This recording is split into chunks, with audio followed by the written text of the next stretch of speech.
Hi, this is Chef Janie Pendleton, and today my husband and I are going to be making my famous, and yes it is famous around here, apple pie. And today is St. Patty's Day, so we're actually going to tint it green.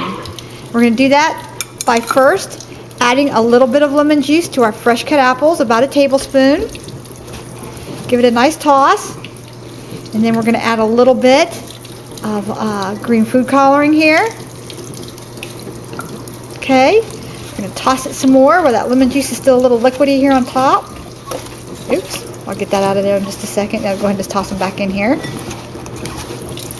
Okay, and we've taken 6 green apples.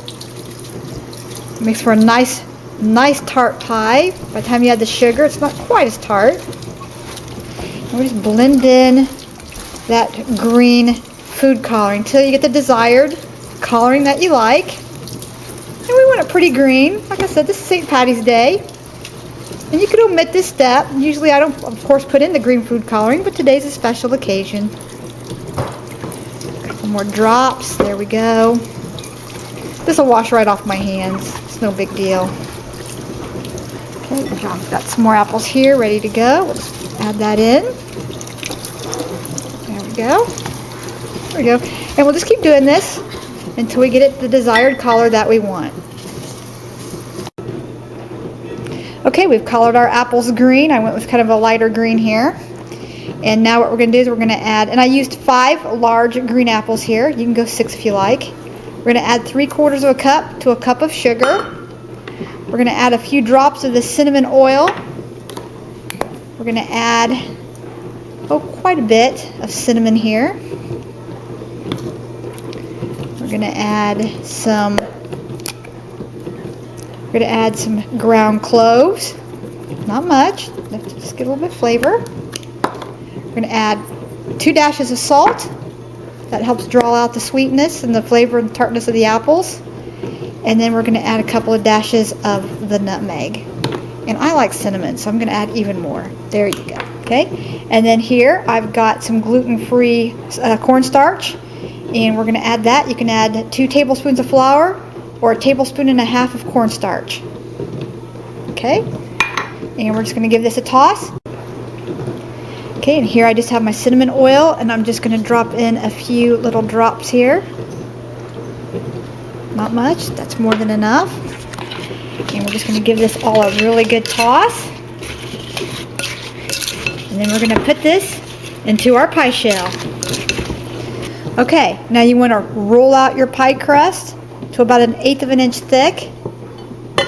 And then you just want to sit on your pie pan there, and you just kind of want to make sure that you have the right size crust. And remember that this is going to kind of sink in. So you want it to be about 1/2 inch larger to 1 inch larger than your actual pan. Now we've got this the way that we want it. And I just used my gluten-free flour here on my pie crust. Now, if you're going to use the pre-made pie crust here from whatever company you use, be sure and let it sit out for about 1/2 hour, and that will make it easier to roll as well. I'm going to take, and we're just going to kind of lightly roll up the crust onto our rolling pin. We'll do this one-handed here. I just kind of use my thumb to kind of hook it on up and drag it over and roll it right over the top.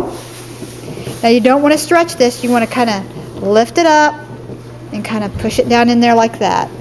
Now I just buttered my pan with a little bit of butter spray Crisco, and then we're going to roll out the top.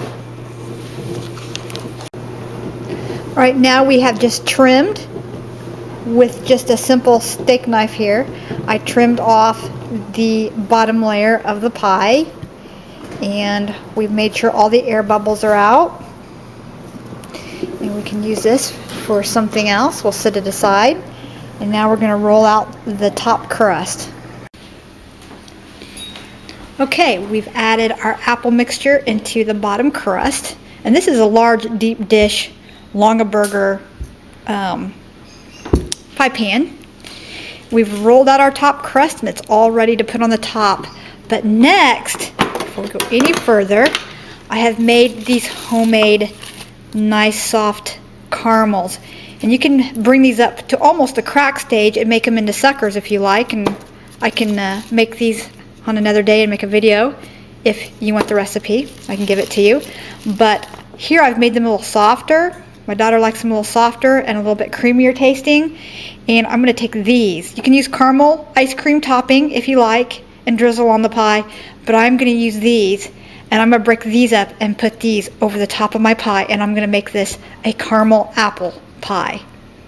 And since it's St. Patty's Day, we're going to call it a caramel green apple pie. Okay, now I've dotted the pie with 5 or 6 of the caramels.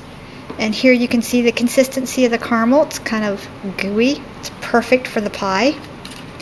And now we're just going to take and slice up 2 tablespoons of butter. And we're just going to dot the top of the pie with this butter. And I'm using real salted butter here. You can use unsalted butter. You can use margarine. It doesn't matter.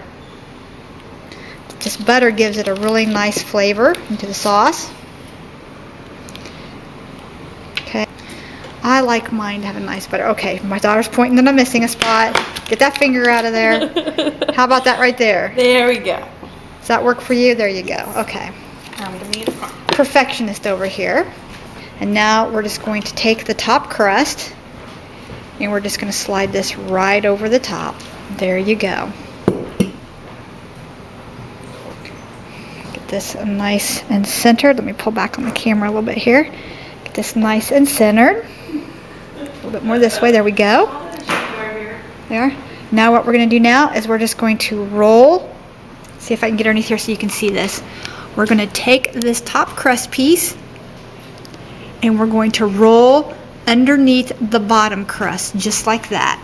And we're going to do that all the way around. Just be sure and get it up underneath there. Just make your indentions to decorate your pie. And here I've just got a mixed up egg white and just a drop of water.